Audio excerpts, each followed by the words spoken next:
Camp Boiro Inside. La cabine technique de Boiro est en réalité une cabine de torture pure et dure pour obliger les détenus, en majorité innocents, à enregistrer la vérité du ministre. C'est-à-dire à avouer les complots dont les scénarios ont été écrits en avance par le comité révolutionnaire et bien évidemment sous la houlette du président Sékou Touré. Voici les conditions dans lesquelles ces aveux sont obtenus. Récit 2, Adolphe Marx. Épisode 2. La porte de la cellule s'ouvre brusquement, on me jette une veste et un short. Viens. Me lance-t-on sur un ton brusque, cela confirme l'obscur pressentiment que l'on me veut encore quelque chose. Les gardiens m'encadrent et me conduisent de nouveau devant la commission révolutionnaire. Cette fois encore, Ismaël Touré en est le président. Il m'accueille avec ces mots. Nous en avons plein la gueule. Ce soir, vous allez cracher le morceau. Nous vous donnons encore une dernière chance de tout régler à l'amiable. Nous comprenons également que vous aimiez votre patrie et que vous vouliez lui rester fidèle. C'est pourquoi nous allons faire sortir tous les membres de la commission à l'exception de 3, ainsi vous pourrez parler en toute tranquillité. Sur ce, les autres membres de la commission, 12 environ, quittent la pièce. Ismaël Touré est assis en face de moi. 2 ministres lui servent d'assesseurs. Il me répète alors les accusations de la veille, en y ajoutant des détails. Il me demande quel rôle devaient jouer pendant le renversement les firmes allemandes travaillant en Guinée. Il me cite les firmes Siemens, Philipp Holzmann et Fritz Werner. Il cite en outre les membres de l'ambassade, des fonctionnaires des PTT allemandes ainsi que des coopérants, le commandant Franz-Joseph Clauditz et quelques soldats de l'armée allemande. Comme preuve que j'entretiens des relations politiques avec les employés des firmes en question, on me présente l'autorisation écrite pour la réception que j'ai donnée au début de l'année pour fêter mon anniversaire et que l'on a trouvée en fouillant mon appartement. Il ne ressort cependant de cette autorisation que le fait que j'avais invité un grand nombre de compatriotes. Je confirme à ces messieurs que je connais tous les Allemands qui vivent à Conakry, mais rejette de façon catégorique l'accusation selon laquelle nos rencontres ont pu avoir un caractère politique. C'est pourquoi j'affirme que je n'ai jamais utilisé les relations amicales qu'entretiennent les Allemands en République de Guinée pour préparer des attentats politiques contre le pays qui nous accueille. J'essaie de trouver un peu de compréhension chez ces 3 hommes en leur expliquant que, pour nous Européens, il n'y a en Afrique que peu de distractions et de variétés et que les surprises parties. Les réunions mondaines, qui ont souvent lieu à l'occasion de fêtes de famille ou d'anniversaires, nous permettent simplement d'échapper pour quelques heures à la monotonie de la vie. L'incrédulité que je lis sur le visage de mes accusateurs me fait comprendre qu'ils n'acceptent pas mes explications. Les ministres affirment avoir des preuves que nos rencontres ont été de nature purement politique, que nous avions pour but de supprimer le président guinéen et de mettre en place un autre gouvernement afin de coloniser à nouveau le pays. Camp Boiro Inside. Je ne réussis pas à percevoir toute la portée de ces accusations. Je ne peux que les repousser encore et toujours car elles sont fausses. Guichard, le ministre de l'Intérieur, prend alors la parole. Je crois que nous gaspillons de précieuses minutes avec lui. J'en ai assez de voir ce chien se moquer de moi. Conduisons-le dans la chambre de torture pour qu'il comprenne enfin que nous ne sommes pas des nègres idiots. Cet homme a des complexes à notre égard, comme tous les Blancs. L'autre assesseur essaie de le calmer. Ne t'énerve pas, montrons-lui d'abord que nous sommes compréhensifs avant de l'emmener dans la chambre de torture. Donnons-lui encore une chance d'avouer et de nous parler de sa participation aux différentes conspirations et à l'attaque du 22 novembre 1970 organisée par la République fédérale d'Allemagne qui a recruté pour ses forces SS des mercenaires guinéens et portugais vivant à l'étranger. Je suis étonné de voir avec quelle hypocrisie on ne cesse d'essayer de me forcer à avouer. L'ironie avec laquelle on énumère les accusations contre la République fédérale d'Allemagne ne m'échappe pas non plus et les accusateurs s'y entendent à merveille pour m'assurer de leur sympathie, de leur compréhension pour le combat intérieur qui me déchire, d'un côté trahir mon pays, de l'autre être l'auteur d'actions préjudiciables au pays qui m'accueille. En même temps, ils me pressent de libérer ma conscience et de leur donner les informations qui pourront nous éviter à tous, y compris à moi, même les nouveaux malheurs que nous préparent des instigateurs sans scrupules en Allemagne. J'éprouve des difficultés à suivre ces accusations et ces raisonnements. Mon corps affaibli, je n'ai ni mangé ni bu depuis des jours, n'est plus à la hauteur des circonstances. Un sentiment de vide dans la tête m'empêche d'y voir clair et d'exprimer ce que je pense. J'éprouve l'intense besoin d'avoir un peu d'eau, mais cette fois-ci je n'en demande pas afin de ne pas donner à ces messieurs de la commission d'instruction la satisfaction de m'humilier encore une fois. Puis la tactique de l'interrogatoire change. Camp Boiro Inside. Ismaël Touré pose des questions précises. À quel endroit l'entreprise Fritz Werner et l'ambassade allemande ont-elles caché leurs munitions? Où sont les fusils? Combien de mitrailleuses AT on importé? Et sans attendre ma réponse, il affirme. Nous savons très bien que Fritz Werner fabrique des armes et des munitions à Berlin et que ses employés ont préparé des explosifs et un grand nombre de fusils à plusieurs endroits de la Guinée en vue de renverser le régime. Puis, d'un air pathétique, il continue. Ce n'est qu'à la fidélité de son peuple que le président doit l'échec de cette tentative de putsch. Nous avons déjà trouvé plusieurs dépôts secrets d'armes. Mais nous sommes convaincus qu'avec votre aide et vos dépositions nous allons dénicher le reste. N'ayez aucune crainte, si vous faites votre déposition maintenant, vous pourrez quitter le pays sans difficulté. Je vous en donne ma parole d'honneur en tant que ministre et frère du président et au nom du peuple guinéen. Et il souligne sa parole d'honneur en levant la main droite, comme c'est l'usage chez les Africains. Je ne peux répondre à ce discours qu'en répétant la vérité, comme je l'ai fait lors des interrogatoires précédents. J'affirme encore mon ignorance et mon innocence en ce qui concerne la conspiration et l'attaque du 22 novembre. Après un flot de paroles bruyantes, dans lequel les trois hommes rivalisent dans le choix des expressions, on me présente comme preuve le carnet de chèques d'une banque suisse. Il en ressort que j'ai rempli il y a quelques mois un chèque d'un montant de 1000 marks. Sur la souche est inscrit le montant en marks et au-dessous la date et la mention « pour moi-même ».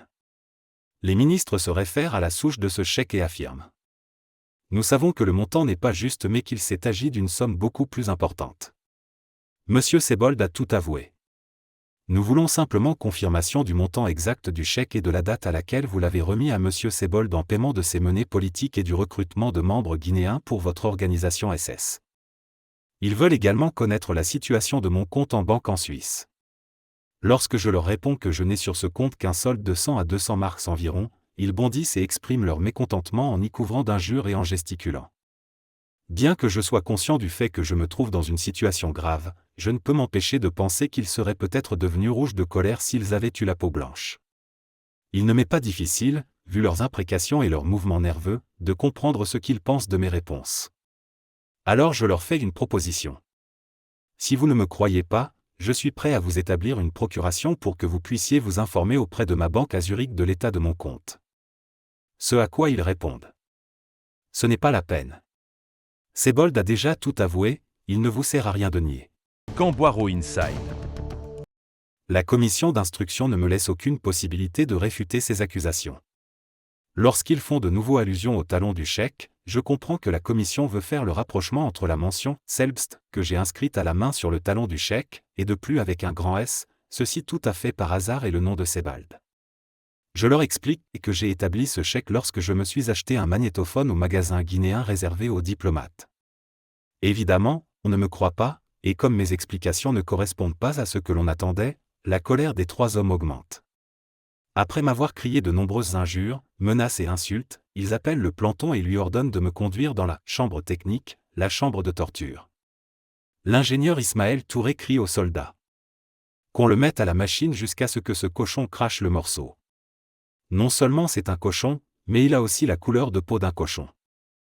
Un vague sentiment m'envahit, celui d'être à la merci de ces hommes.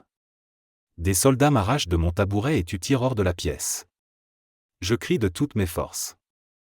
Je n'ai rien fait qui justifie ma présence ici. J'exige qu'on me libère. Camboiro Inside. On ne me prête plus aucune attention, ces messieurs de la commission d'instruction ont fini leur tâche, maintenant c'est au tour des autres de faire leur devoir et d'obéir aux ordres. Les soldats me tirent et me houspillent jusqu'à la chambre de torture. Je me défends encore une fois avec toute la force qui me reste. Pour arriver à la chambre de torture, il faut parcourir 150 mètres environ. J'aperçois dans l'obscurité les contours d'une petite maison. Là, je suis reçu par de nombreux soldats, si bien que je n'ai pas le temps de regarder autour de moi. J'apprendrai plus tard que ce soir-là on avait réservé la chambre de torture pour moi tout seul. Dans la première pièce, on me force à m'asseoir sur une chaise et on me pousse jusqu'à une table. On me donne du papier et un crayon. Un officier me dit d'un ton pressant. C'est votre dernière chance. Si vous ne voulez pas, vous pouvez me dicter votre déposition, c'est avec plaisir que je ferai le travail pour vous. Lorsqu'il comprend, au bout d'une demi-heure, que cette tentative a échoué, puisque je ne bouge pas, l'officier ordonne au soldat qui est assis sur la table en face de moi et qui est occupé depuis un moment à démêler un câble électrique. Mets-le à la machine. Attache-le bien, ce salaud. Le soldat essaie aussitôt d'enrouler le câble électrique autour de mes bras. En moi, tout se révolte. Je pense. C'est sûrement un mauvais rêve, ils ne peuvent tout de même pas me brutaliser. Ce traitement injuste provoque en moi une indicible colère, je ne réalise pas encore que je n'ai absolument aucune chance de m'en sortir, car que puis-je faire, seul contre tous? Dans la mêlée qui s'ensuit, j'arrive encore à donner quelques coups de poing à l'un des gardiens. Ils me traitent injustement, heure après heure, depuis que je suis entre leurs mains, et c'est une chose que je ne peux pas accepter sans réagir. Cette tentative de défense a considérablement détérioré ma situation. Les soldats sont en colère. 2 d'entre eux me tiennent par les bras, un troisième se met à me battre et un autre me donne des coups de pied. De cette façon, mes bourreaux reprennent le dessus. Ils me forcent à plier les bras, me passent le câble autour, au-dessus des coudes, et l'attachent dans le dos sous les omoplates. Plus on tire sur le câble, plus le fil de cuivre s'enfonce profondément dans la peau des bras. Une peur panique m'envahit à la pensée que les soldats vont peut-être brancher ce câble à double fil sur le courant électrique. On m'arrache le peu de vêtements que j'ai encore sur moi. Et on recommence à me poser des questions. Je n'ai rien de nouveau à dire, ce qui amène les soldats à augmenter mes souffrances en tirant davantage sur le câble pour se rapprocher enfin de la vérité, comme ils disent. Je reçois des coups de poing, des coups de pied, on me frappe sur toutes les parties du corps en me criant avec colère. Vas-tu parler maintenant, salaud? Gamboiro Inside.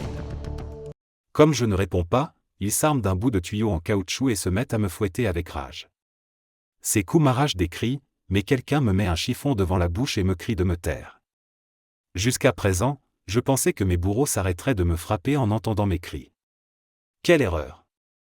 Je constate que les cris et les gémissements de leurs victimes leur procurent une satisfaction particulière et augmentent encore leur envie de la torturer. Les coups se font plus forts et plus brutaux. Je sens que les cris épuisent mes dernières forces. Mes bourreaux se rendent compte que ma résistance diminue et qu'une grande faiblesse m'envahit. Mon silence a pour conséquence que les coups s'arrêtent au bout d'un moment. Puis, les membres de la commission d'instruction reviennent et me posent les questions que je connais déjà. Qui faisait partie de votre organisation? Quel est le chef de cette organisation? Quels en sont les instigateurs en Allemagne? Qui, dans cette organisation, est responsable pour la Guinée? Quels sont les Français, les Libanais et les Syriens qui y sont également impliqués? Ma réponse. Je n'en ai aucune idée.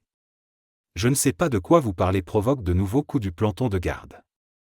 On envoie l'un des soldats chercher de l'eau, et j'espère que l'on va m'en donner une gorgée. Mais je suis obligé de constater que l'on me verse cette eau sur les bras pour que le câble puisse pénétrer plus profondément dans la peau. Le sang, qui ne peut plus circuler, rend mes mains et mes avant-bras tout bleus. Je vois l'expression de leur visage et cela me fait penser à ces écoliers qui s'appliquent à faire leur devoir pour recevoir les éloges de leur maître. Des bribes de conversation me parviennent aux oreilles. Arrête donc, tu ne vois pas que ses bras et ses mains sont tout bleus. Si seulement ce salaud se mettait à parler. J'en ai marre, moi aussi. Tu crois que ça m'amuse? Dès que leur visage, luisant sous l'effort, se rapproche, je sens leur haleine à forte odeur d'alcool. Lorsqu'ils s'accordent à nouveau un peu de repos, je constate que mes mains et mes bras sont engourdis et insensibles. Gamboiro Inside. Je profite de ces interruptions pour examiner la pièce où je me trouve et je m'aperçois que la porte d'entrée est en fait une porte double. La porte intérieure, qui ressemble à une petite barrière de bois, est fermée. Derrière se trouve un rideau mince qui permet à messieurs les ministres de se cacher, cela leur évite de respirer l'air fade qui sent le sang et la sueur froide, et les met à l'abri des moustiques, ils peuvent ainsi profiter de l'air frais venant de la mer qui n'est qu'à une centaine de mètres environ. Les chefesses, assis dans l'obscurité, regardent sans être vus dans la pièce éclairée et peuvent ainsi accélérer de temps à autre le rythme de travail des bourreaux, puis se montrer et continuer eux-mêmes l'interrogatoire et les tortures de façon encore plus brutale. La pièce est maintenant remplie d'une trentaine d'hommes. Chacun donne son avis. J'entends. Tue-le. L'un d'eux a une idée. Tramez-le dans cette pièce. Dit-il en montrant une porte en métal, basse et étroite, que l'on peut fermer hermétiquement. Un gardien m'apprendra plus tard que c'est une chambre d'asphyxie. Certains soldats veulent m'y entraîner, d'autres au contraire m'en éloignent. Ils crient. Non, pas encore. Un tumulte s'ensuit entre les bourreaux. Aujourd'hui, je sais qu'il ne s'agissait pas uniquement de me faire peur. L'idée de me traîner dans cette pièce était au contraire très sérieuse. Je crois que ce qui m'a sauvé la vie ce soir-là, c'est le fait que mes bourreaux n'aient pu se mettre d'accord. Ils recommencent à me battre. Le même interrogatoire se déroule, les questions se succèdent comme une décharge de mitraillettes. À des questions absurdes telles que: depuis quand êtes-vous membre des SS nazis? Je réponds par une nouvelle question. Que veut dire SS? Réponse. Je crois qu'il n'est pas encore mûr. Quelques instants plus tard, on me jette sur le sol et l'un des soldats me met des pinces aux oreilles. Un autre apporte un petit appareil dont il se met à tourner la manivelle. Au même moment, je sens le courant électrique me traverser la tête. Des étoiles dansent devant mes yeux. J'ai réussi à voir quelques instants plus tôt que ce petit appareil est alimenté par 4 piles de 1,5 volts chacune. Je sais que 6 volts ne suffisent pas pour mettre une vie en danger. Cela me donne des forces, je serre les dents et j'attends. L'un des gardiens me tient par les cheveux car, en remuant la tête à droite et à gauche, j'ai détaché une pince de l'oreille.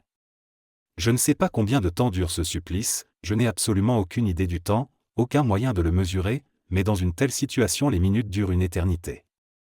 À un certain moment, je m'évanouis. Camp Boiro Inside.